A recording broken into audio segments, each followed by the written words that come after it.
نحمده ونصلي على رسوله الكريم أما بعد فأعوذ بالله من الشيطان الرجيم بسم الله الرحمن الرحيم لا أقسم بهذا البلد وأنت حل بهذا البلد ووالد وما ولد لقد خلقنا الإنسان في كبد صدق الله العظيم۔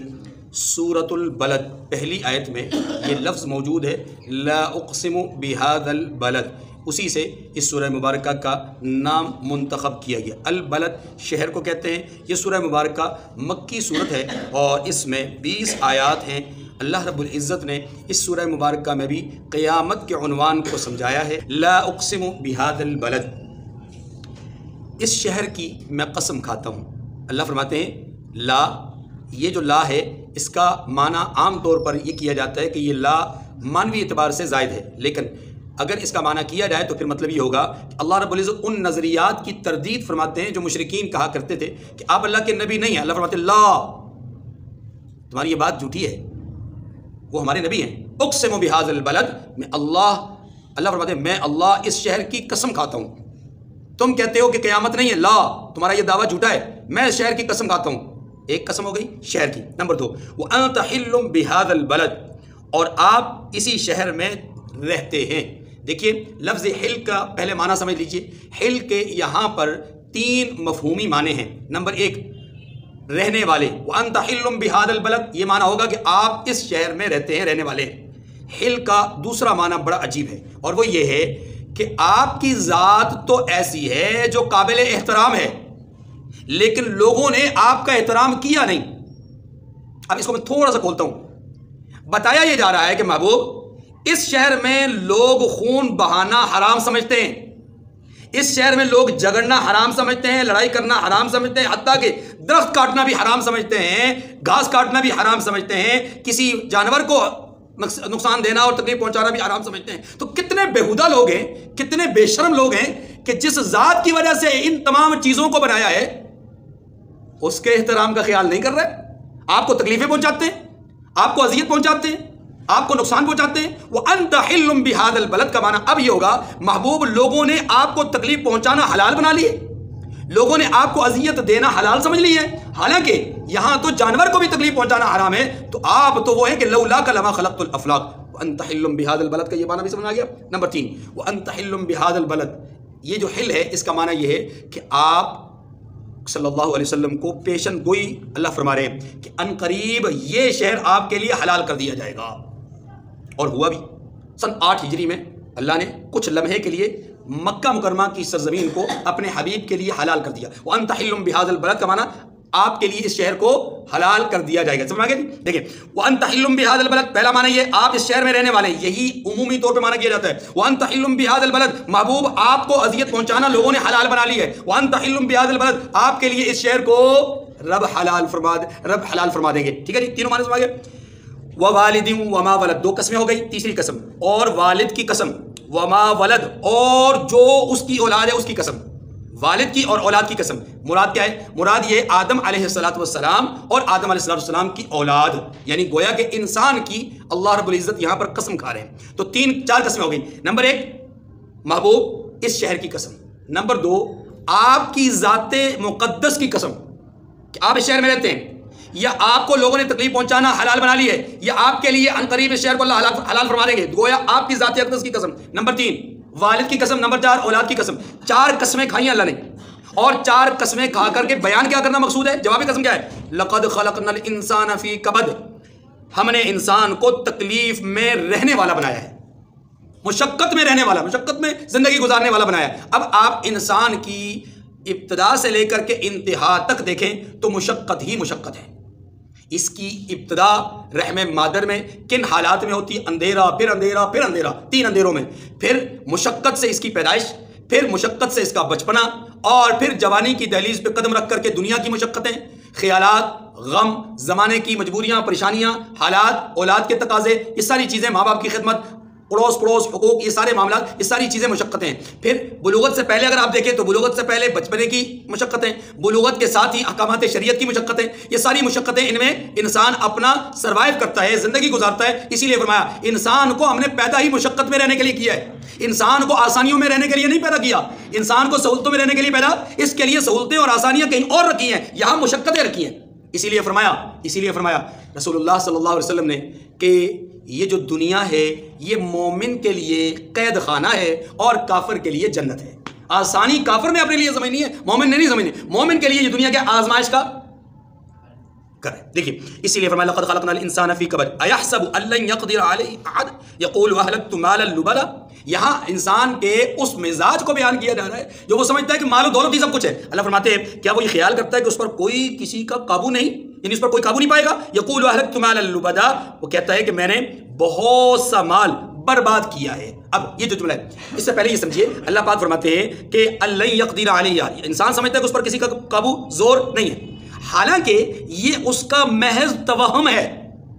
دنیا کا بڑے سے بڑا سرمایہ دار بھی اپنی چاہت اور مرضی سے زندگی نہیں گزارتا، وہ بھی مجبور ہوتا ہے حالات سے، قرائن سے، مال سے، دولت زیادہ ہے تو پریشان ہے، دولت نہیں ہے تو بھی پریشان ہے۔ تو ہر انسان کسی کی دسترس میں ہے، اور وہ دسترس کس کی؟ اللہ کی۔ انسان سمجھتا ہے کہ وہ کسی کے قابو میں نہیں، لیکن حقیقت یہ ہے کہ ہر انسان اللہ کے قابو میں ہے، اللہ کے، اور اللہ کی ذات نے تو اس کا تعارف یوں کیا ہے کہ بین اصبعی، دو انگلیوں کے درمیان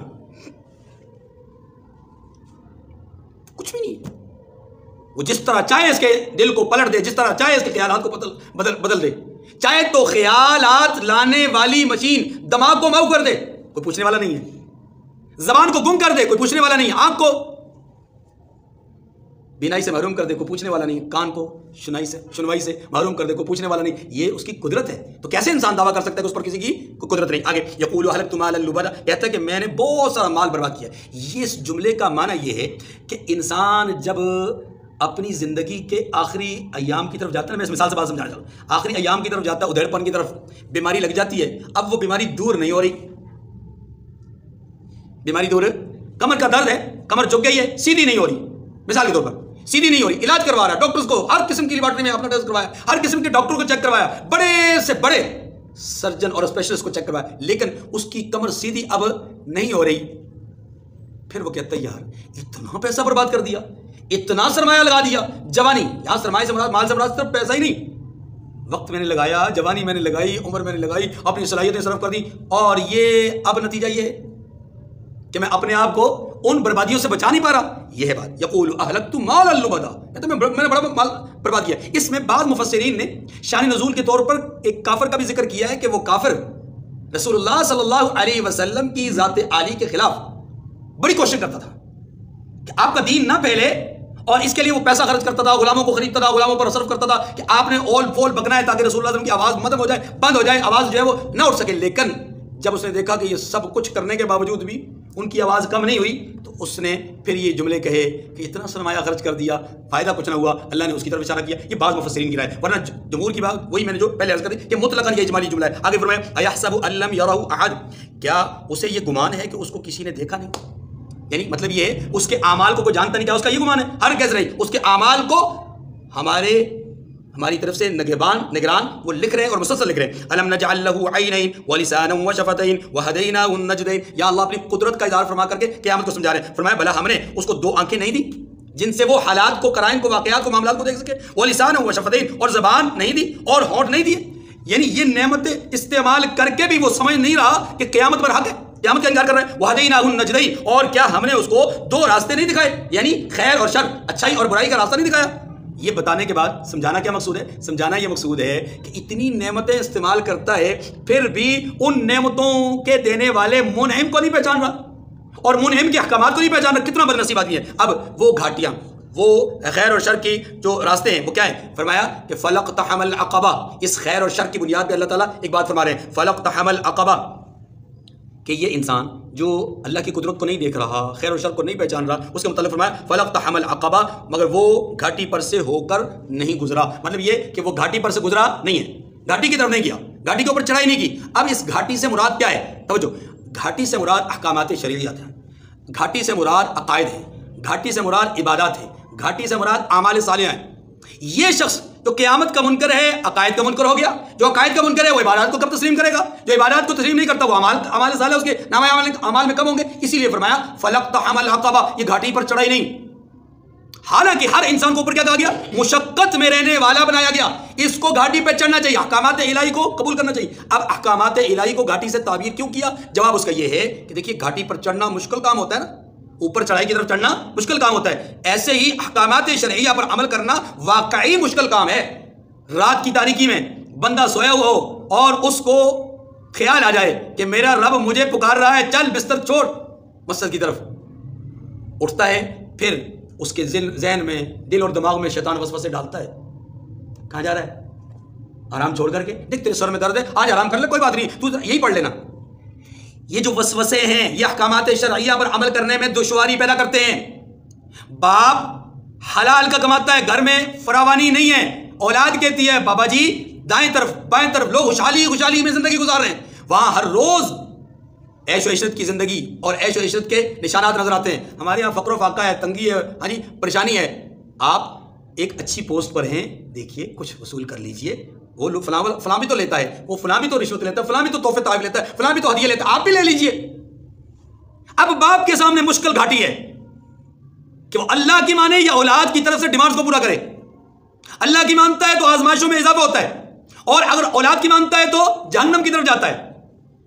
پھر بھی اگر یہ بندہ اولاد کی نہیں مانتا، رب کی مانتا ہے، تو یہ گھاٹی پہ چڑھ رہا ہے بھائی، بات سمجھ رہی ہے؟ فَلَقْتَحَمَ الْعَقَبَةَ، فرمایا کہ مگر وہ گھاٹی پر سے ہو کر نہیں گزرا۔ وَمَا أَدْرَاكَ مَا الْعَقَبَةُ، اور آپ کو کیا معلوم کہ گھاٹی کیا ہے؟ فرمایا فَكُّ رَقَبَةٍ، کسی کی گردن کو چھڑانا، مقروض کو قرضے سے خلاص کرا دینا، یا کسی قیدی کو چھڑوا دینا، یا کسی غلام کو آزاد کر دینا، یا کسی مجرم کو جو آپ کا مجرم ہے ذاتی طور پر، آپ اس کو معاف کر کے اب وہ درگزر کر دیں، اس کو چھوڑ دیں، تو یہ بھی تو فَكُّ رَقَبَةٍ، گردن چھڑانا ہے۔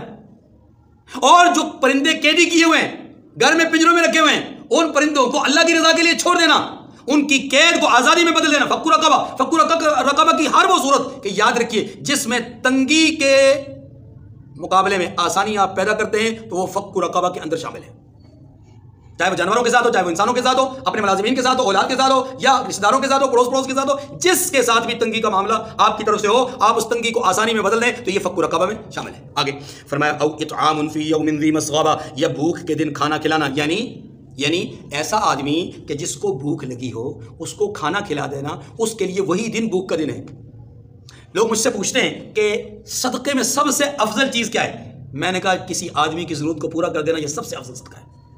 جس آدمی کی جو ضرورت ہو، ضرورت جائز ہو، ضرورت حلال ہو جائز ہو، اس ضرورت کو پورا کر دیں، یہ سب سے بہترین صدقہ ہے۔ ضروری نہیں کہ جانور کو ذبح کیا جائے، ضروری نہیں کہ مقدار اتنی رکھی جائے، نہیں بھائی، اگر ایک آدمی ہے اس کے پاس جوتا پھٹا ہوا ہے، آپ اس کو جوتا خرید کر کے دے دیتے ہیں، اس کے بعد جوتا خریدنے کی سخت نہیں ہے، آپ جوتا خرید کر دے دیتے ہیں، واللہ یہ بہترین صدقہ ہے۔ بھوکے کو کھانا کھلا دینا، ننگے کو کپڑا پہنا دینا، قیدی کو چھڑوا دینا، ہاں جی، اسی طریقے سے کسی ضرورت مند کی ضرورت کو پورا کر دینا۔ کوئی آدمی ہے وہ اپنی بیٹی کی شادی کرنا چاہتا ہے، اس کے پاس وسائل نہیں ہے، معاشرہ اس کو تنگ کر رہا ہے، آپ اس کی شادی، اس کی بیٹی کی شادی میں اس کے ساتھ معاونت کر دیتے ہیں، یہ سارا کا سارا کیا ہے؟ او اطعام فی یوم ذی مسغبہ۔ آگے یتیما ذا مقربہ، فرمایا یتیم رشتہ دار کو احترام اور وسائل مہیا کرنا یہ بھی بہت بڑی گھاٹی ہے۔ عام طور پہ یہ ہوتا ہے کہ بندہ دوسروں کے لیے تو کچھ رحم دل ہوتا ہے، لیکن اپنے رشتہ داروں کے معاملے میں رحم دلی ہوتی نہیں عام طور پہ۔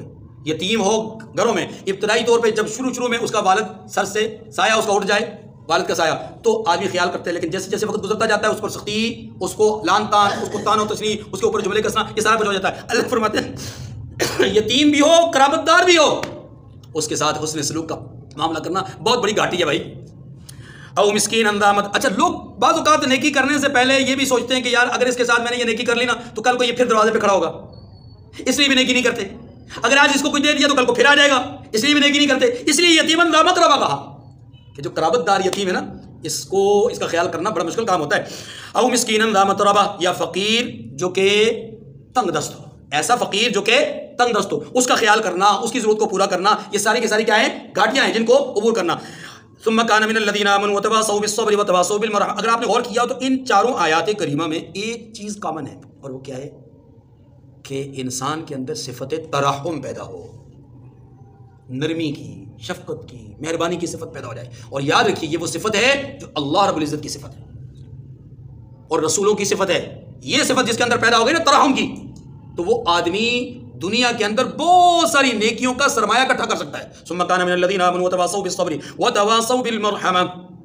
پھر ان لوگوں میں بھی وہ آدمی داخل ہوا جو ایمان لائے اور صبر کی نصیحت اور شفقت کرنے کی وصیت کرتے رہے. معنی یہ ہے کہ یہ آدمی جو گھاٹی پہ چڑھنے والا ہے، جس کے اندر یہ صفات پیدا ہو جائیں، فرمایا وہ آدمی ایماندار بھی ہو، صبر بھی کرنے والا ہو، حق بات کی تلقین کرنے والا بھی ہو، اور دوسروں کو بھی شفقت کی اور مہربانی کی تلقین کرنے والا ہو، تو یہ آدمی بہت ہی خوبیوں والا ہے اور بہت ہی اعلیٰ صفات والا ہے. گویا کہ اس کے لیے اللہ کے ہاں سے بخشش کی اور مہربانی کے فیصلے ہوں گے.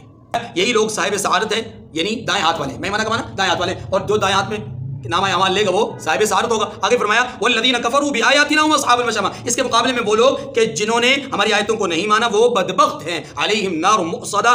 یہ لوگ آگ میں بند کر دیے جائیں گے، یعنی ان کو جہنم میں ڈال کر کے باندھا جائے گا. اور آپ جانتے ہیں کہ جہنم سے ویسے ہی نہیں بھاگا جا سکتا. ان کو باندھنے کا حکم دینا یہ مزید سختی اور عتاب اور اذیت دینے کے مترادف ہے. سورۃ الشمس مکی صورت ہے. اس سورہ مبارکہ میں 15 آیات ہیں اور اس کی ابتدا میں اللہ تبارک و تعالیٰ نے 11 قسمیں کھائی ہیں. کتنی قسمیں؟ 11 قسمیں کھائی. اور 11 قسمیں کھا کر نا صرف ایک بات فرمائی ہے. فرمایا ہم نے انسان کی جبلت میں 2 چیزیں رکھی ہیں، صلاحیت میں 2 چیزیں رکھی ہیں. تقوی کی صلاحیت بھی رکھی ہے اور گناہ کی صلاحیت بھی رکھی ہے. یہ بیان ہوا. والشمس وضحاها. سورج کی قسم اور اس کی روشنی کی قسم. سورج کی قسم اور اس کی روشنی کی قسم. آگے والقمر اذا تلاها. اور چاند کی قسم کہ جب کہ وہ سورج کے پیچھے نکلتا ہے، یعنی سورج غروب ہوتا ہے تو بعد میں چاند نکلتا ہے نا. چاند کی قسم جب کہ وہ سورج کے پیچھے نکلتا ہے. معنی یہ کہ چاند کی اپنی ضیاباشی کی قسم.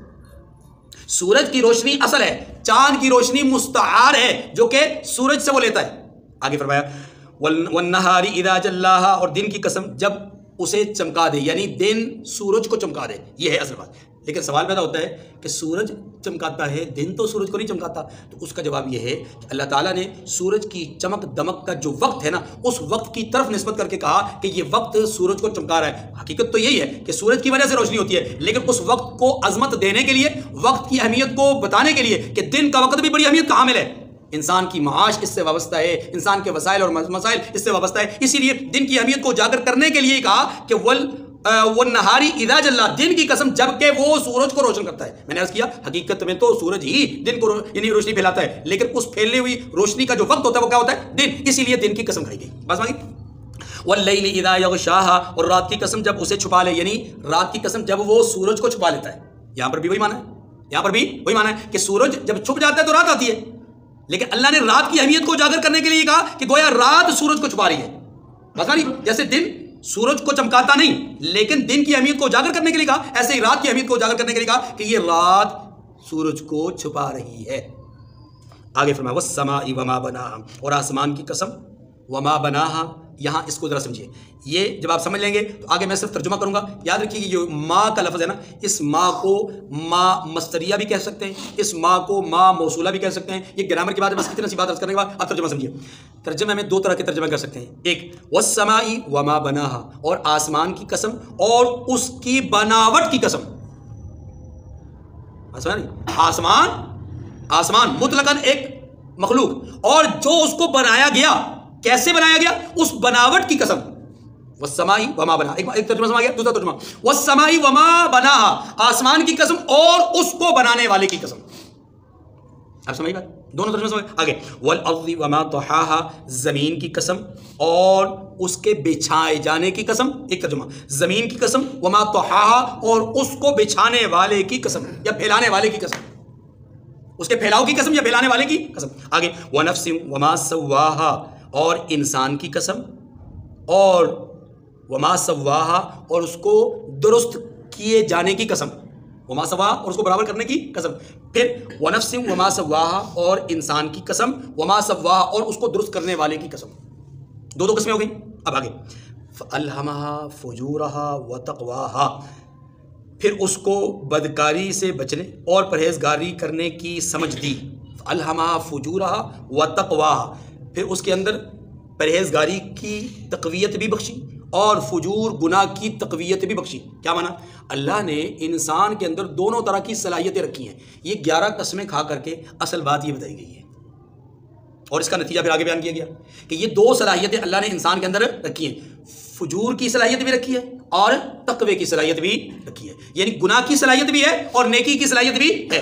یہ اللہ فرماتے ہیں یہ 2 صلاحیتیں ہم نے رکھی ہیں۔ اب قد افلح من زکاہا وقد خاب من دساہا، کہ جس نے اپنے نفس یعنی روح کو پاک کیا وہ کامیاب ہو گیا، اور جس نے اسے خاک میں ملایا وہ ناکام ہو گیا۔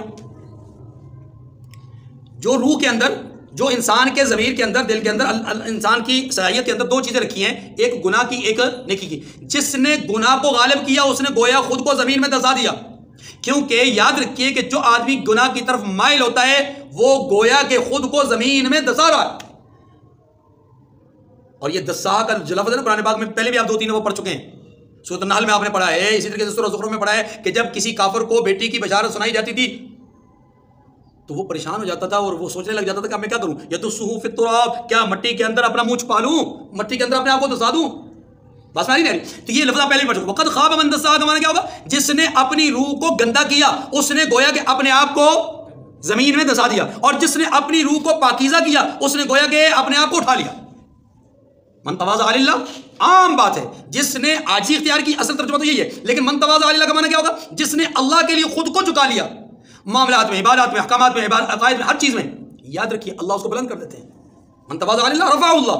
تو یہی معنی قد خاب من دساہا، جس نے اپنے آپ کو گناہ کی طرف مائل کیا اسے زمین میں دسایا، اور پہلے کیا کہا؟ قد افلح من زکاہا۔ اتنی بات آگے چلیں۔ کذبت ثمود بطغواہا۔ اچھا، یہ 11 قسمیں کھا کر کے صلاحیتوں کو بیان کیا، پھر صلاحیتوں کے بعد نتیجے کو بیان کیا۔ مقصود کیا ہے؟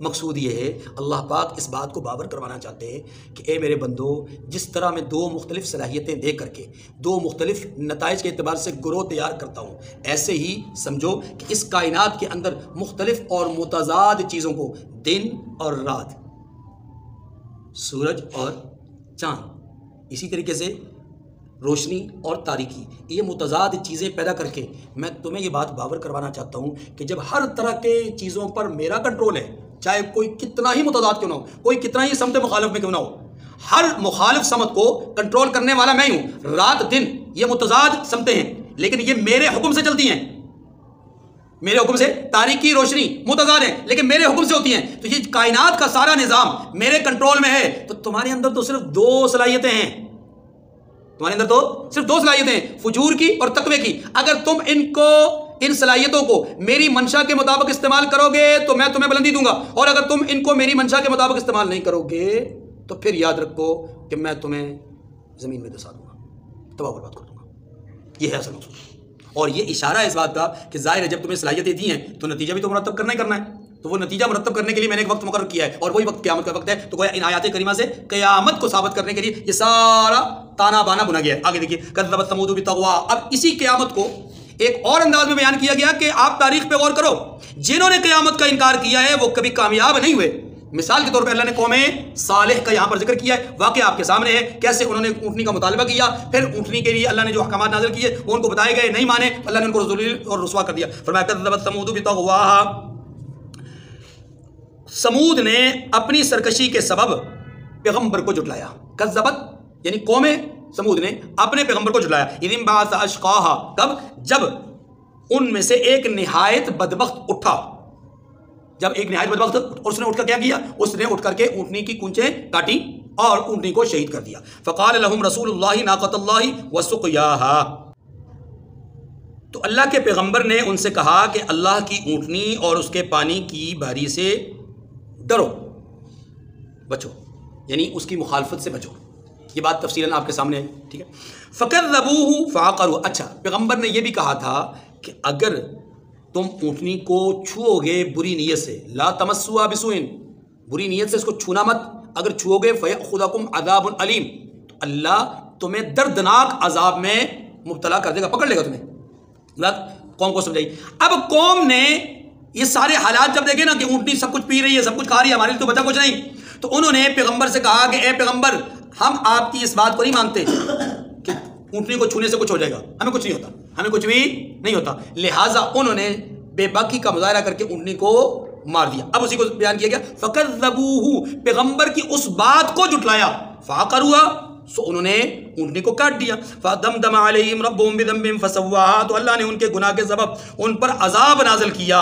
فَسَوَّاهَا، پھر سب کو برابر کر دیا. یعنی ایسا عذاب نازل کیا کہ سبھی کو چیخ آئی، سبھی مرے پڑے تھے. وَلَا يَخَافُ عُقْبَاهَا، اور اس کو ان کے بدلہ لینے کا کوئی بھی ڈر نہیں.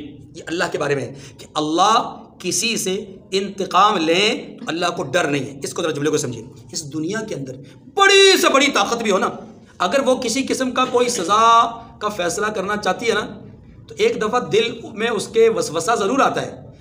اڑوس پڑوس کے مشیر وزیر اس کو سمجھاتے ضرور ہیں کہ اس کام کے کرنے سے فلاں حکومت ہل جائے گی، فلاں جگہ پہ بغاوت کا خدشہ ہے، فلاں جگہ سے آپ کو رسوائی کا امکان ہے. گویا اس کو سمجھا دیا جاتا ہے، بجھا دیا جاتا ہے، یا اس کے اپنے دل میں آتا ہے کہ مشیر ناراض ہو جائیں گے، وزیر ناراض ہو جائیں گے. اللہ فرماتے ہیں اللہ کو کسی کی کوئی پرواہ نہیں ہے. ڈرتے ہو تو تم ڈرتے ہو کیونکہ تمہاری قوتیں کمزور ہیں. تمہاری قوتیں، جن کو تم قوتیں کہتے ہو، وہ اللہ کے ہاں کمزور ہیں. تمہاری سلطنتیں کمزور ہیں کیونکہ وہ سلطنت نہیں ہے، وہ تو عارضی قسم کا تمکن ہے. ٹھیک ہے، اس لیے اللہ نے فرمایا ولا یخاف عقباها، اللہ کو بدلہ لینے میں کسی قسم کا کوئی خوف نہیں. سورۃ اللیل، یہ سورہ مبارکہ بھی مکی صورت ہے. اس میں 21 آیات کریمہ ہیں. ابتدائی طور پر اللہ نے 4 چیزوں کی قسم کھائی ہے، اور 4 چیزوں کی قسم کھا کر کے اللہ نے سب سے بڑے متقی کا ذکر کیا اور سب سے بڑے بدبخت کا ذکر کیا. 2 کردار ان کو بیان کیا، اور یہ کردار بیان کر کے بھی نتیجہ یہ دیا کہ تقوی اختیار کرو گے تو کامیاب ہوگے، اگر شقاوت اختیار کرو گے تو ناکام ہوگے. بس یہ بات سمجھائی گئی ہے. اللہ کی رضا تقوی میں ہے اور اللہ کی ناراضگی تمہاری بدبختی والے اعمال میں. واللیل اذا یغشا والنہار اذا تجلی وما خلق الذکر والانثى، 4 قسم کی قسمیں. فرمایا رات کی قسم جب وہ چھپا لے، یعنی دن کو چھپا لے یا سورج کو چھپا لے. والنہار اذا تجلی، اور دن کی قسم جب وہ چمک اٹھے، دن چمک اٹھے یا سورج چمک اٹھے. وما خلق الذکر والانثى، اور اس ذات کی قسم جس نے مذکر کو پیدا کیا اور مادہ مؤنث کو پیدا کیا. مذکر مؤنث جس نے بنائے ہر چیز میں. ٹھیک ہے، 4 قسمیں بیان کی، اور یہ کوئی تفصیل طلب بات بھی آگے چلے. ان سعیکم لشتی، فرمایا کہ تم لوگوں کی کوشش مختلف ہے، یعنی طرح طرح کی کوششوں میں لگے ہو. کوئی کسی کوشش میں، کوئی کسی کوشش میں. اگر اس کو صرف دنیاوی اعتبار سے دیکھا جائے تو آپ جانتے ہیں کہ دنیا میں سینکڑوں نہیں، ہزاروں نہیں، لاکھوں قسم کی انسان کے زندگی گزارنے کی توجہات ہیں. کوئی باہر بیرون ملک جا کر کے زندگی کو بہترین بنانا چاہتا ہے، کوئی علم حاصل کر کے بہترین بنانا چاہتا ہے، کوئی فن حاصل کر کے بہترین بنانا چاہتا ہے، کوئی ہنر حاصل کر کے بہترین بنانا چاہتا ہے. گویا پھر آپ ہر چیز میں دیکھیں مختلف قسم کی اقسام ہیں، سینکڑوں، ہزاروں، اور یوں یہ آپ کو نظر آئے گا کہ لاکھوں توجہات بنتی ہیں انسان کی دنیاوی زندگی گزارنے کے طور. بالکل اسی طرح دینی اعتبار سے بھی اگر آپ دیکھیں تو دینی اعتبار سے بھی لوگوں کا مزاج اس طرح کا ہے کہ آج کے دور میں ہر آدمی مفتی بنا پھر رہا ہے. ہر آدمی نے اپنی توجہ کی سمت خود سے مقرر کر لی ہے، اور وہ سمجھتا ہے کہ یہ دین کا راستہ ہے، دوسرا سمجھتا ہے وہ ہے، تیسرا سمجھتا ہے وہ ہے، چوتھا سمجھتا ہے وہ، پانچواں وہ. تو گویا ہر ایک کی سمت الگ الگ ہے، ہر ایک کی مسائی، ہر ایک کی جدوجہد الگ الگ ہے. ان سعیکم لشتی، بڑا مختصر جملہ، بڑا وسیع مفہوم کہ تمہارے دنیاوی معاملات بھی مختلف ہیں، تمہارے دینی معاملات بھی مختلف ہیں. ایک بات، اب ایک مفہوم اس کا ہو گیا. اب دوسرا مفہوم ان سعیکم لشتی، یہاں پر روحانی اعتبار سے اس کو دیکھا جائے تو اللہ پاک فرماتے ہیں تمہاری جد و جہد مختلف ہے. کچھ وہ ہیں جو روح کو گندا کر رہے ہیں، کچھ وہ ہیں جو روح کو پاکیزہ کر رہے ہیں. بات ہماری اچھا. ان سعیکم لشتی اعمال کے لحاظ سے کچھ وہ ہیں کہ جو بندوں پر ظلم کر رہے ہیں، کچھ وہ ہیں جو بندوں کے ساتھ محبت کر رہے ہیں، کچھ وہ ہیں جو عہد شکنی کر رہے ہیں، کچھ وہ ہیں کہ جو عہد کا وفا کر رہے ہیں. ان سعیکم لشتی. آگے فرمایا فاما من اعطى واتقى وصدق بالحسنى فسنيسره لليسرى. اب یہ کردار یہ ہے، ایک قسم کی جدوجہد یہ ہے کیا، جس نے اللہ کے راستے میں مال دیا، من اعطى جس نے دیا یعنی مال دیا، واتقى اور پرہیزگاری کی، وصدق اور تصدیق کی، بالحسنى سچی بات کی. اب ایسے کا انجام کیا ہوگا؟ فرمایا فسنيسره لليسرى، اس کو ہم آسان طریقے کی توفیق دیں گے. میں مختصر الفاظ میں اس کی وضاحت کرتا ہوں. دیکھیے جی، اللہ پاک نے یہاں پر ایک کردار بیان کیا. جو شخص اپنا مال ہماری منشا کے مطابق دے، یہ ہو گیا مال کی عبادت. واتقى، اور جس نے اعمال میں اللہ کے حکموں کو پورا کیا اور منہیات سے خود کو بچایا. تقویٰ یہی ہے نا, پرہیزگاری یہی ہے کہ نیکی کا کام کرنا اور برائی سے دوا بھی لینا اور پرہیز بھی کرنا. واتقا, پہلے کیا کہا؟ اعطا, جس نے مالی عبادت کی. واتقا, جس نے جانی عبادت کی. اور وصدقا, جس نے عقائد کو درست کیا. اب ایسا شخص جو ہے وہ کیا ہے؟ فَسَنُيَسِّرُهُ لِلْيُسْرَىٰ, ہم اس کی تنگی کو بھی آسانی میں بدل دیں گے, اس کی مشکلات کو آسانیوں میں. وَصَدَّقَ بِالْحُسْنَىٰ کے اندر آپ یاد رکھیے ہر طرح کی نیکی کو یہ لفظ شامل ہے, ہر طرح کی نیکی کو. تو ایسا آدمی جو ہر طرح کی نیکی کو بجا لاتا ہو, اللہ تبارک و تعالیٰ اس کے لیے اس کی تنگیوں کو آسانیوں میں تبدیل فرماتے ہیں. وَأَمَّا مَن بَخِلَ وَاسْتَغْنَىٰ وَكَذَّبَ بِالْحُسْنَىٰ فَسَنُيَسِّرُهُ لِلْعُسْرَىٰ. ابھی ایک کردار یہ ہے, پہلے متقی کا کردار, اب شقی کا کردار. فرمایا اور جس نے بخل کیا اور بے پرواہ رہا اور نیک بات کو جٹلاتا رہا, فَسَنُيَسِّرُهُ لِلْعُسْرَىٰ, اسے سختی میں پہنچائیں گے, یعنی اس کی آسانی کو بھی ہم سختی میں تبدیل کریں گے, اس کی راحت کو تنگیوں میں بدل دیں گے. بس آری. اب یہ کیا کردار ہے؟ یہ کردار یہ ہے کہ جس پہلے کا کہا جس نے مال خرچ کیا, گویا مال کے مقابلے میں مال ہی کو بیان کیا. ایک وہ جو مال خرچ کرنے والا, دوسرا وہ جو مال میں بخل کرنے والا. اچھا, ایک وہ ہے کہ جس نے تقوی اختیار کیا, اپنی جانی عبادات میں ذرہ برابر کمزوری نہیں دکھائی. دوسرا وہ ہے کہ وستغنا, جانی عبادات کے لحاظ سے اپنے آپ کو بے نیاز کر دیا, مجھے عبادت کی ضرورت ہی نہیں ہے. اب ایک وہ ہے نمبر 3 پہ, ایک وہ ہے کہ جس نے ہر نیکی کی تصدیق کی, معنی یہ کہ ہر اچھائی کو اپنایا. اور دوسرا وہ ہے کہ جس نے نیکی کی تکذیب کی. تو تکذیب بتلاتی ہے کہ تصدیق کرنے والا عقائد میں سے ہر عقیدے کو مانتا ہے اور تکذیب کرنے والا ہر عقیدے کو رد کر رہا ہے. تو اللہ تعالیٰ نے تین باتیں اچھے اور برے کی بیان کر کے نتیجہ بیان کیا. اس کا نتیجہ یہ ہے اچھے کا کہ ہم اس کی تنگی کو آسانی میں بدل دیں گے, اور اس کا نتیجہ یہ کہ جس مال کو یہ اپنے بچاؤ کی تدبیر قرار دے رہا ہے, جس مال کو یہ اپنے بچاؤ کا سبب قرار دے رہا ہے, فرمائے یہی مال اس کے لیے تنگی کا باعث بنے گا. فذوقوا بما کنزتم, ہذا ما کنزتم لانفسکم فذوقوا, یہ وہ تمہارا مال ہے جو تم بڑا گن کر کے سنبھال کر کے رکھا کرتے تھے, چھپا کے رکھا کرتے تھے. فذوقوا, اب عذاب اللہ کے عذاب کو مزہ چکھو. بات سمجھ نہیں آ رہی؟ یہ دو کردار سمجھ میں آ گئے. اب دو کردار سمجھ میں آنے کے بعد اب اگلی بات, وما یغنی عنہ مالہ اذا تردى, یہ اضافی بات ہے اس بدبخت کے لیے. کیا فرمایا؟ فرمایا جب وہ دوزخ کے گڑھے میں گرے گا تو اس کا مال اس کے کوئی کام نہیں آئے گا. آپ اندازہ کر لیں یہاں پر مال کی مذمت کتنی بیان کی جا رہی ہے. بخل, بخیلی اللہ کے ہاں ناپسندیدہ ترین صفت ہے جو انسان کے اندر پائی جاتی ہے, کیونکہ یہ بخیلی ہی تو ہے جو انسان کو مالی عبادت سے محروم. دو ہی تو عبادتیں, جسمانی عبادت اور مالی عبادت. مالی عبادت سے کیا چیز انسان کو محروم کرتی ہے؟ بخیلی. آگے فرمایا ان علینا للہدی, اللہ اکبر, ہمارا کام تو راستہ دکھانا ہے. ان علینا, بے شک ہمارے اوپر ہے راستہ دکھانا, یعنی ہمارا کام ہے راستہ بتانا. جیسے کہ پچھلی صورت میں سورہ بلد میں بتایا وہدیناہ النجدین, دو راستے بتا دیے. انا ہدیناہ السبیل اما شاکرا و اما کفورا, ہم نے راستہ دکھا دیا, چاہے وہ شکر گزار بنے چاہے وہ ناشکرا بنے. آگے فرمایا وَإِنَّ لَنَا لَلْآخِرَةَ وَالْأُولَىٰ, اور آخرت اور دنیا ہماری ہی چیزیں ہیں, یعنی آخرت اور دنیا کے فیصلے ہماری ہیں. یہ جو دنیا کے کچھ حصہ تمہیں دیا اس پر تم اترا رہے ہو, یاد رکھو یہ اترانے کا سبب نہیں ہونا چاہیے. یعنی مال کو معیار عزت مت سمجھو, مال معیار عزت نہیں ہے, یہ تو اللہ کے حکم کا پابند ہے.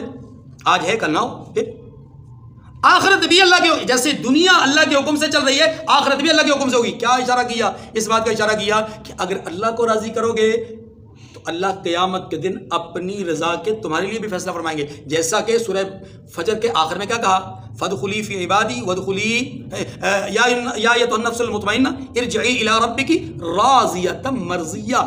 اس حال میں اللہ کے پاس آ جا. فانذرتکم نارا تلظی, سو میں نے تمہیں بھڑکتی آگ سے متنبہ کر دیا, لا یصلاها الا الاشقى الذی کذب وتولى. یہ جو بخیل ہے, یہ جو جہنمی ہے, یہ شقی ہے, اس کے لیے کتنی تفصیل بیان کی جا رہی ہے. وہ جو تقوی والا ہے اس کے لیے 3 آیتیں بیان کی, نتیجہ بیان کر دیا, آخر میں بیان ہوگا, لیکن درمیان میں ساری تفصیل کس کی ہے؟ بدبخت کی ہے. سمجھایا جا رہا اللہ کتنے رحیم ہے, اللہ کتنے کریم ہے. ایسے کہہ کر کے کہ تو بدبخت ہے, تو جہنمی ہے, نہیں, مختلف انداز میں سمجھایا جائے. یہ مال تجھے بچا نہیں سکتا, جہنم کے گڑھے میں جائے گا, تجھے روک نہیں سکتا, وغیرہ وغیرہ. ہاں یہ ساری باتیں بتائی. پھر فرمایا میں نے تمہیں بھڑکتی آگ سے متنبہ کر دیا ہے, اس میں وہی داخل ہوگا جو بڑا بدبخت ہے, اس میں وہی داخل ہوگا جو بڑا, اس لفظ کو ذہن میں رکھیے گا. آگے الذی کذب وتولی, جس نے جھٹلایا اور منہ پھیرا, بڑا بدبخت وہ ہے جو جس نے منہ پھیر لیا اور جھٹلا دیا. یہ بات ہو گئی. اب اس کے مقابلے میں وَسَيُجَنَّبُهَا الْأَتْقَى، اس کے اوصاف میں سے 3 وصف بیان کیا بس. اب آگے کیا کہا؟ وَسَيُجَنَّبُهَا الْأَتْقَى، اور جو بڑا پرہیزگار ہے وہ اس سے بچا لیا جائے گا. کس سے؟ جہنم سے. اب یہ بڑا پرہیزگار ہے کون؟ اس کے لیے مزید بات کی جا رہی ہے. فرمایا الذی یؤتی مالہ یتزکا، جو اپنا مال دیتا ہے تاکہ پاک ہو. وما لأحد عنده من نعمت تجزا، یہاں پر بھی مال والی بات آ رہی. اور فرمایا کہ وہ اس لیے نہیں دیتا کہ اس پر کسی کا احسان ہے کہ وہ احسان کا بدلہ چکا رہا ہے. وہ احسان کا بدلہ چکانے کے لیے نہیں دے رہا. الا ابتغاء وجہ رب العالم، مگر اپنے پروردگار کی رضامندی حاصل کرنے کے لیے دیتا ہے. دیکھیے 2 لفظ ہیں، اشقا اتقا، دونوں کو سمجھیے. سب سے بڑا بدبخت کون ہے؟ پہلے تو یہ ایک سوالی انداز میں بات سمجھیے کہ جہنم میں وہ جائے گا جو سب سے بڑا بدبخت ہے.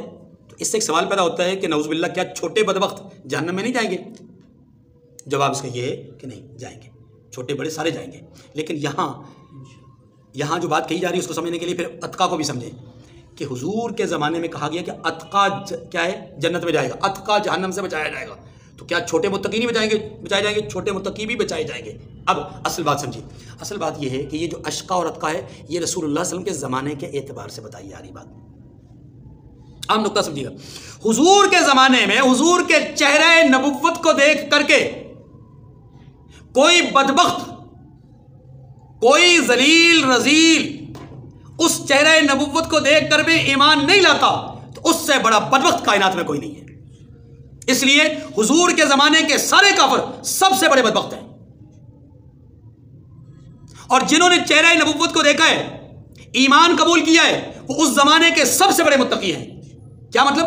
امت کے اعتبار سے دیکھا جائے تو امت میں سب سے بڑے بدبخت وہ ہیں جو حضور کو دیکھ کر بھی ایمان نہ لائیں، اور امت میں سے سب سے بڑے متقی وہ ہیں جو حضور کو دیکھ کر کے ایمان لے آتے ہیں. تو گویا حضور پر ایمان لانے والے سب سے بڑے متقی اور ایمان نہ لانے والے سب سے بڑے بدبخت. تو بتایا یہ جا رہا ہے کہ محبوب آپ کے زمانے کے کافر سارے جہنم میں جائیں گے اور آپ کے زمانے کے سارے مومن جنت میں جائیں گے. کلہم وعد اللہ الحسنی، سب کے لیے ہم نے جنت کا وعدہ کر دیا ہے. ایک بات سمجھ آ گئی؟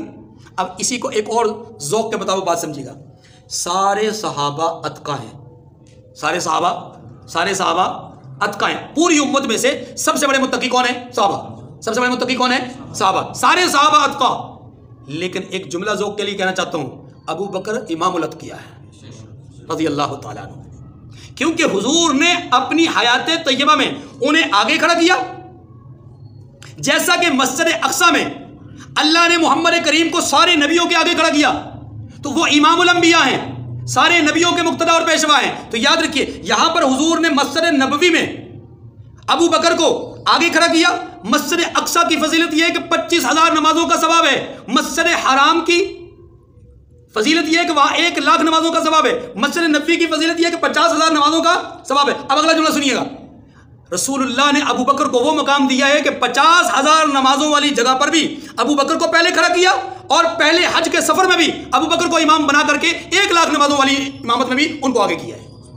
اس لیے سارے صحابہ اتقا اور ابو بکر امام الاتقیاء ہیں. اسی لیے شیخ الاسلام رحمۃ اللہ علیہ، علامہ شبیر احمد عثمانی رحمۃ اللہ علیہ نے ان آیات کریمہ کے ضمن میں یہ لکھا ہے کہ یہ جو آیات ہے نا وَسَيُجَنَّبُهَا الْأَتْقَى، اس اتقا سے مراد حضرت ابو بکر صدیق رضی اللہ تعالیٰ عنہ ہے. اور ایک جملہ لکھتے ہیں، کہتے ہیں زہ نصیب، کیسا خوش نصیب آدمی ہے وہ، کیسا خوش نصیب آدمی ہے وہ جس کی پرہیزگاری کی تصدیق آسمان سے آ رہی ہے.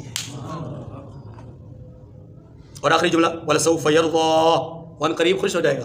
یہ کون؟ حضرت ابوبکر صدیق رضی اللہ عنہ. عمومی طور پہ سارے صحابہ، لیکن خصوصی طور پر حضرت ابوبکر صدیق. اور حضرت ابوبکر صدیق کے لیے اللہ کیا فرماتے ہیں؟ وَلَسَوْفَ يَرْضَىٰ، ان قریب یہ راضی ہو جائے گا. اور یہی جملہ اللہ نے تقریباً مفہوم اور معنی کے لحاظ سے اگلی سورہ مبارکہ میں رسول اللہ کے لیے کہا وَلَسَوْفَ يُعْطِيكَ رَبُّكَ فَتَرْضَىٰ، ان قریب آپ کا رب آپ کو اتنا دے گا کہ آپ راضی ہو جائیں گے.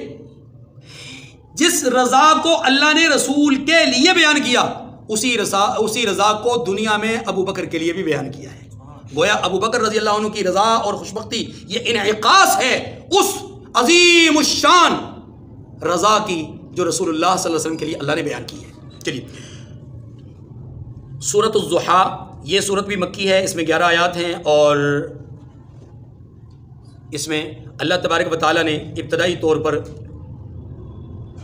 2 باتوں کی قسم کھائی ہے، وَالضُّحَىٰ وَاللَّيْلِ إِذَا سَجَىٰ، اور چاشت کے وقت کی قسم اور رات کی قسم جب وہ چھا جائے. دیکھیے دو باتوں کی قسم کھائی، ایک چاشت کے وقت کی. چاشت کا وقت کون سا ہوتا ہے؟ سورج کے طلوع ہونے کے بعد تقریباً کم و بیش وہ وقت جس کو عرب کے اندر کہا جاتا تھا کہ ریت گرم ہو رہی ہے. جب ریت کے گرم ہونے کا وقت شروع ہوتا تو اس وقت کو چاشت کا وقت کہا جاتا تھا. وہ عمومی طور پہ تقریباً کوئی سوا گھنٹہ 1.5 گھنٹے کا وقت ہوتا تھا. تو آج بھی چاشت کا وقت کیا ہوتا ہے؟ طلوع آفتاب کے تقریباً 1.5 گھنٹے کے بعد چاشت کا وقت شروع ہو جاتا ہے. تو والضحیٰ چاشت کے وقت کی قسم کیوں کھائی؟ کیوں کھائی؟ سنیے، اس لیے کہ جب چاشت کا وقت ہوتا ہے تو سورج اپنی پوری کرنیں بکھیر دیتا ہے. گویا اب یہ لوگوں کے لیے مکمل طور پر مصروفیت کا وقت ہو جاتا ہے. یہ بھلے زمانے کی بات ہو رہی ہے، اس زمانے کی بات نہیں ہو رہی. اس زمانے میں تو لوگ خواب خرگوش میں ہوتے ہیں 11-12 بجے تک، لیکن پھر بھی اکثریت آج بھی صبح صبح بیدار ہو کر کے کہیں ملازمت میں، کہیں کام میں، ریڑھی چلانے کے لیے، ہاں جی گدریا فروش، گدریا اپنے چیزیں بیچنے کے لیے بیچارے نکل پڑتے ہیں. کچھ ہیں ایسے کہ جن کو 12 بجے یا 1 بجے یا 2 بجے ان کی صبح ہوتی ہے، ٹھیک ہے جی، ان کا ناشتہ اس وقت ہوتا ہے. ورنہ والضحیٰ سورج کے طلوع ہونے کے 1.5 گھنٹے کے بعد زمین پر ریت گرم ہو جاتی ہے اور اس وقت سارے لوگ اپنی مصروفیت میں نکل پڑتے ہیں. واللیل اذا سجا، رات کی تاریکی کی قسم، یا رات کی قسم جب اس پہ تاریکی چھا جاتی ہے، معنی یہ کہ مکمل طور پہ سکون ہو جاتا ہے. گویا مکمل مصروفیت کے وقت کی قسم، مکمل سکون کے وقت کی قسم. کیوں کھائی؟ اس لیے کھائی کہ اللہ تبارک و تعالیٰ یہ بات سمجھانا چاہ رہے ہیں کہ محبوب یہ جو اوقات کا تغیر اور تبدل ہے، کہیں مکمل مصروفیت ہے، کہیں مکمل سکون ہے، یہ جو نظام چلا رہا ہے یہ کون چلا رہا؟ اللہ. اگر اس نظام چلانے میں رب کی ناراضگی نہیں ہے تو محبوب آپ کے کسی عمل سے بھی اللہ کو ناراضگی نہیں ہے. یہ بات سمجھ آ گئی؟ اب پس منظر سمجھیے. پس منظر یہ، رسول اللہ صلی اللہ علیہ وسلم مکہ مکرمہ میں جب آپ پر غار حرا کے اندر پہلی وحی آئی، اس کے بعد تقریباً 3 سال تک وحی نہیں آئی. آپ صلی اللہ علیہ وسلم خود سے ہی اللہ کی عبادت اور طاعت فرمایا کرتے تھے. لیکن آپ صلی اللہ علیہ وسلم کا وحی کے لیے بےتاب ہونا ایک فطری امر تھا. بہت بےتاب رہتے تھے، پریشان رہتے تھے. حتیٰ کہ ایک بار ایسا ہوا کہ اس دوران آپ نماز بھی پڑھا کرتے تھے، سحر گاہی یعنی تہجد کی نماز آپ پڑھا کرتے تھے. آپ صلی اللہ علیہ وسلم نے ایک دفعہ بہت زیادہ شدت بیماری کی وجہ سے قیام نہیں فرمایا، یعنی تہجد نہیں پڑھی تقریباً 3 روز تک. آپ کے گھر کے بالکل متصل آپ کے چچا ابو لہب کا گھر تھا. ابو لہب کی بیوی ام جمیل وہ آپ صلی اللہ علیہ وسلم کے بیدار ہونے کو عمومی طور پر سمجھ جاتی تھی کہ حضور اٹھ گئے ہیں، برتن کھڑک گیا ہے، آپ وضو فرما رہے ہیں. اب 3 دن تک ایسا نہیں ہوا تو اس بدبخت عورت نے یہ بات کہی کہ اس کا شیطان اس سے ناراض ہو گیا ہے، جو اس کو اٹھایا کرتا تھا اب نہیں بیدار کرتا. اللہ تبارک و تعالیٰ کو اس کا یہ جملہ قطعاً پسند نہیں آیا، اور کسی کو آنا بھی نہیں چاہیے. نمبر 2، ایک پس منظر یہ کہ رسول اللہ صلی اللہ علیہ وسلم کو اور بھی کفار طرح طرح کے طعن و تشنیع کرتے تھے. آپ نے آبا و اجداد کا دین چھوڑ دیا، یہ کر دیا، وہ کر دیا، اس طرح کی باتیں کرتے تھے کہ آپ ان کی طرح کا معاملہ نہیں کر رہے، آپ بتوں کے سامنے نہیں جا رہے، آپ ان کی اس طرح کے معاملات نہیں. ابھی اللہ کے رسول کو دعوت کا حکم نہیں آیا، آپ اپنے ہی عمل کر رہے ہیں. پہلی وحی کے بعد اپنا ہی عمل کر رہے ہیں، ابھی دعوت کا حکم نہیں آیا. لیکن پھر بھی لوگ بھانپ تو گئے کہ یہ ہمارے جیسے نہیں ہیں، ہماری طرح کے نہیں ہیں. اس لیے انہوں نے طرح طرح کے اعتراضات اور شکوے شکایات کرنا شروع کر دیے. یہ مختلف طعن و تشریح سن کر آپ بےتاب رہتے تھے. اور ام جمیل والا جملہ کہ آپ سے نعوذ باللہ شیطان ناراض ہو گیا، یعنی مانا یا تو جبریل کی طرف اشارہ تھا یا اللہ کی طرف اشارہ. اللہ پاک نے یہ 2 باتیں کر کے نتیجہ بیان کیا، ما ودعک ربک وما قلی. اے محبوب، آپ کے پروردگار نے نہ تو آپ کو چھوڑا ہے اور نہ ہی آپ سے ناراض ہے. چھوڑا نہیں، یہ اللہ کے رسول کا اپنا تخیل تھا. سنیے، احادیث میں آتا ہے، بخاری کی روایت ہے، اللہ کے رسول صلی اللہ علیہ وسلم کئی دفعہ اس بات کو سوچتے تھے کہ کہیں میرا رب مجھ سے ناراض تو نہیں ہو گیا، میری کوئی ادا اس کو ایسی لگی ہو جو ناپسند ہو کہ وہ اس نے دوبارہ جبرائیل کو بھیجا ہی نہیں، وہی آئی نہیں دوبارہ اس کا پیغام ہی کوئی نہیں آیا. اس حیرت میں اور اس پریشانی میں آپ علیہ السلام اکثر و بیشتر اضطراب میں رہتے تھے. یہ ہے آپ کا وہ تخیل جس کو اللہ نے فرمایا ما ودعک ربک. محبوب آپ کو چھوڑا نہیں ہے، آپ پریشان نہ ہو، آپ تو انک لرسول اللہ حقا، آپ تو اللہ کے برحق رسول ہیں، آپ پریشان نہ ہو. اور وہ ما قلا کہہ کر کے اس بات کی طرف اشارہ کیا، وہ جو دشمن آپ کو طعن و تشریح کر رہے ہیں ان سے بھی کہہ دیجئے آپ کا رب آپ سے ناراض نہیں ہے، چھوڑا بھی نہیں ہے، آپ کے تخیل کے اور لوگوں کے طعن و تشریح کا جواب دیا کہ ناراض بھی. اچھا، ایک تو والضحیٰ واللیل اذا سجا کا یہ معنی سمجھ گئے. بعض مفسرین نے ذوق کے مطابق ایک اور انداز میں بات کی ہے، والضحیٰ چہرہ نبوت کی قسم، چہرہ دن کا اجالا نہیں، چہرہ نبوت کی قسم، واللیل اذا سجا، زلف مصطفیٰ کی قسم، محبوب ہم تو آپ کی زلفوں کو بھی پسند کرتے ہیں، ہم تو آپ کے چہرے پر بھی دنیا وار دیتے ہیں، اس لیے آپ پلکوں پریشان نہ ہو کہ آپ کو اپنے رب نے چھوڑ دیا ہوگا، نہیں، آپ کے رب نے آپ کو چھوڑا بھی نہیں اور آپ سے ناراض بھی نہیں ہے۔ آگے فرمایا وَلَلْآخِرَةُ خَيْرٌ لَكَ مِنَ الْأُولَىٰ، یہ بڑا عجیب جملہ ہے، فرمایا کہ آخرت آپ کے لیے پہلی سے کہیں بہتر ہے۔ اب اس کو سمجھیے، اس کے دو معنی ہیں، ایک معنی یہ ہے کہ دنیا سے مراد یہی دنیا ہو اور آخرت سے مراد وہ آخرت ہو، تو اس کا مطلب پھر یہ ہوگا کہ آخرت جو حقیقی آخرت ہے اے محبوب وہ آپ کے لیے دنیا سے بہتر ہے، اور اس میں کوئی شک نہیں، وہاں مقام محمود ہے، یہاں مقام محمود نہیں ہے، اور اس کے لیے تو آپ کا دنیا سے آنکھیں بند کر دینا ہمارے سامنے ہے کہ رسول کی آنکھیں بند تو روضۃ من ریاض الجنہ، جنت میں چلے گئے، جنت میں، تو آخرت تو ہر اعتبار سے بہتر ہے۔ لیکن اس کا ایک اور معنی بھی، اور وہ معنی یہ ہے کہ پہلی حالت سے دوسری حالت آپ کے لیے بہتر ہے، یعنی ہر آنے والی حالت پچھلی حالت سے بہتر ہے۔ آپ اس کو غور کریں تو حضور علیہ السلام کی حیات طیبہ میں یہ بات آپ کو کامل نہیں، مکمل نہیں، اکمل درجے میں پائی جائے۔ اب آپ کہیں کہ مولوی صاحب ایک سال ہے سن 1162 والا جو سال ہے کہ آپ کی نبوت کے اعلان کے 11ویں سال آپ علیہ السلام کو تو کافی دکھ ہوئے، آپ کی زوجہ محترمہ بھی دنیا سے چلی گئیں، آپ کے ساتھ بڑی محبت کرنے والے چچا وہ بھی دنیا سے چلے گئے، ہاں جی، اس طرح اور بھی مشکلات اور تکلیفیں، تو یہ تو حضور کے لیے وہ تکلیفیں پہلے نہیں تھی، اب تو تکلیفیں بڑھ رہی ہیں۔ جواب، آپ کو کس نے کہا کہ وہ تکلیفیں بڑھی؟ نہیں، رسول اللہ صلی اللہ علیہ وسلم کے لیے جہاں وہ تکلیف کی جھلک تھی وہاں اس تکلیف کو دور کرنے کے لیے پروردگار نے ایسا انتظام کیا کہ کائنات میں ایسا انتظام کسی کے لیے کیا ہی نہیں ہے۔ فرشتے کو بھیجا، تلیوں پہ بوسہ دلوایا، فرشوں سے عرشوں پہ بلایا، اور سدرۃ المنتہا سے آگے صرف رسول اللہ گئے، اللہ سے ملاقات کی، تو یہ آخرت پہلے سے بہتر ہے، یعنی بعد کی حالت پہلی حالت سے بہتر ہے۔ وہ غم اپنی جگہ پر، لیکن کائنات کی سب سے بڑی خوشی وہ اللہ کا دیدار ہے، اور وہ جنتیوں کو جنت میں جا کر سب سے آخر میں ہوگی۔ اللہ نے اپنا دیدار محمد کریم کو دنیا میں ہی کروا دیا۔ وَلَسَوْفَ يُعْطِيكَ رَبُّكَ فَتَرْضَىٰ، اور ان قریب آپ کو آپ کا پروردگار وہ کچھ عطا کرے گا کہ آپ خوش ہو جاؤ گے۔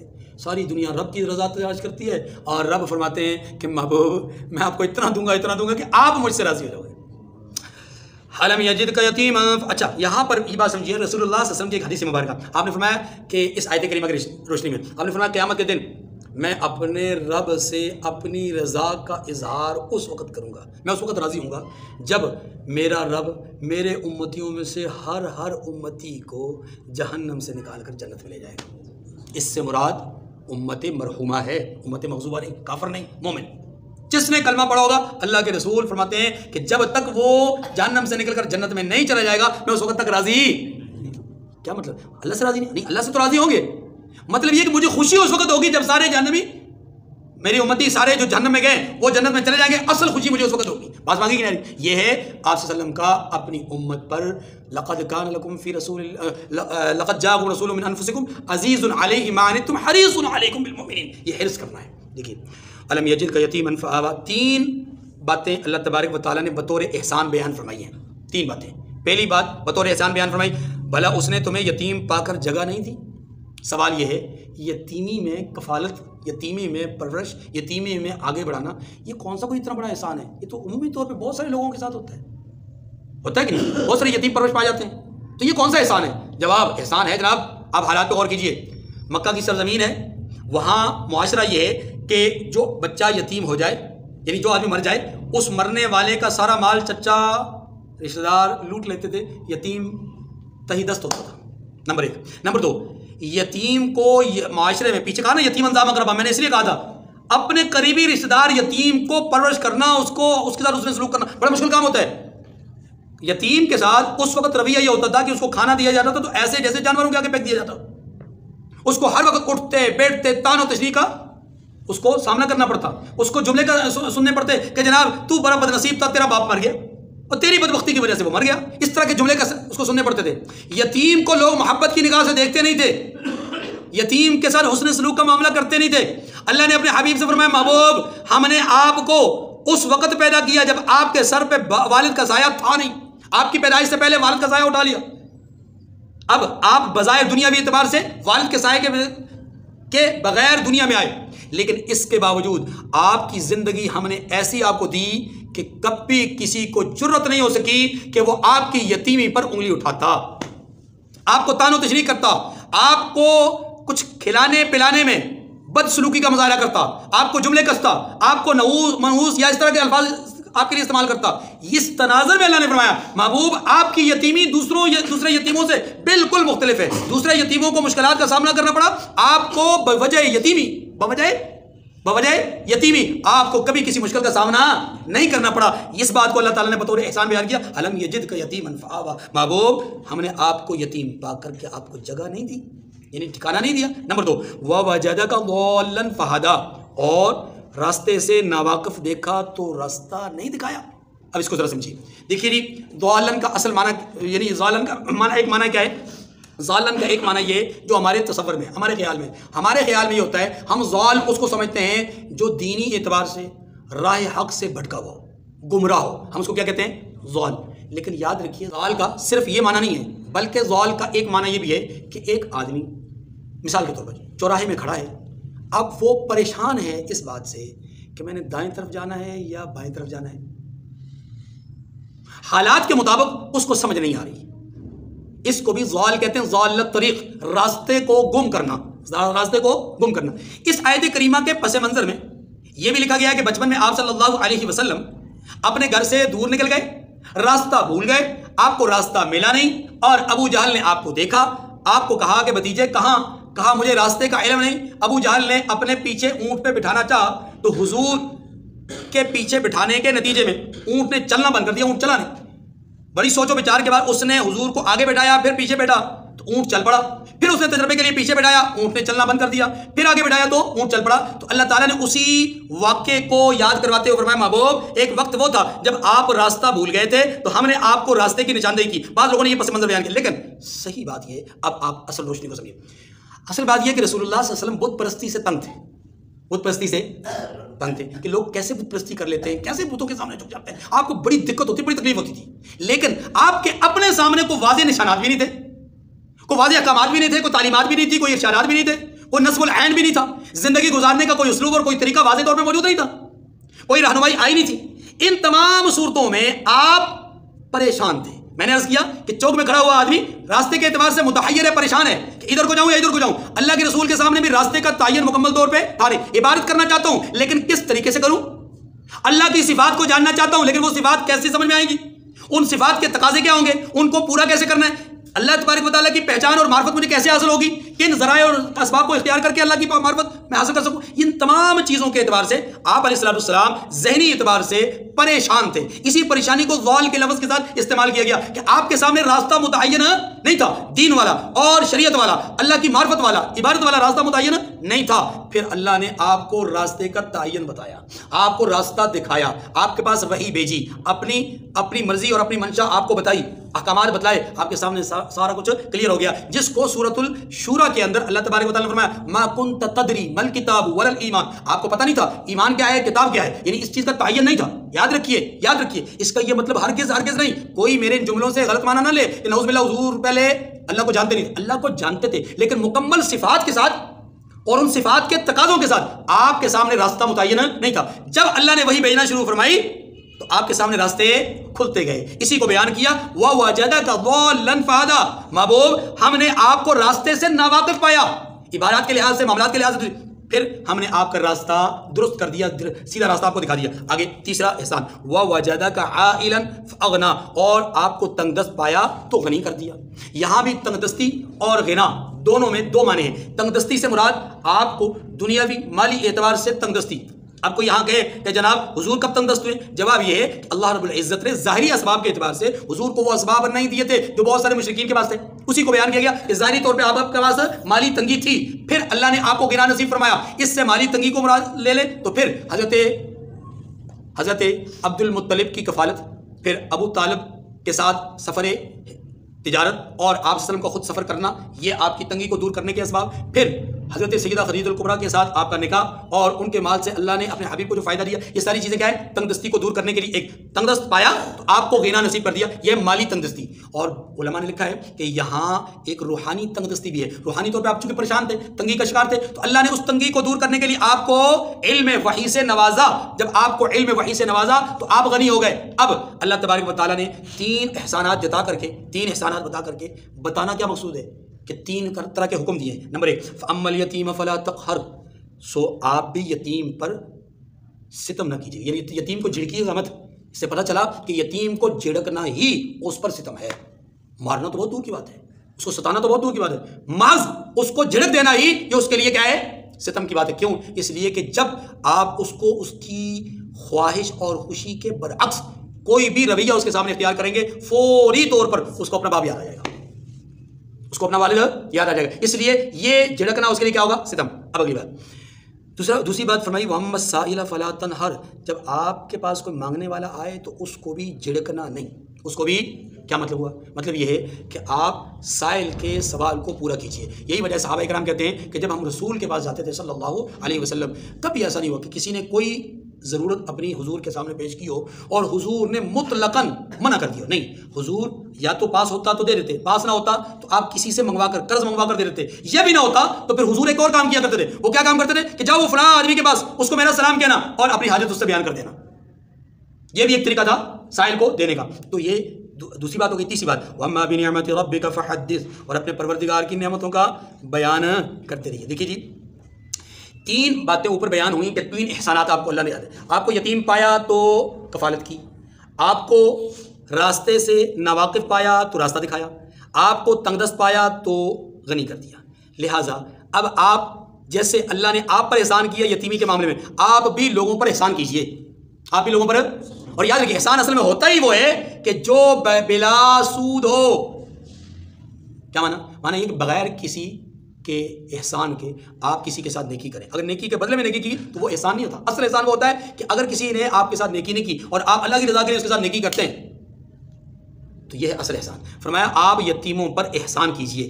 آپ یتیموں پر، کیونکہ آپ کے ساتھ لوگوں نے برا برتاؤ نہیں کیا تو آپ لوگوں کے ساتھ اچھا برتاؤ کیجئے. اور حضور نے ایسا اچھا برتاؤ کیا، خدا کی قسم حضور کے اس برتاؤ کے نتیجے میں لوگوں کی آنکھیں کھلی کہ یتیم کی پرورش کتنا بڑا اجر اور ثواب ہے.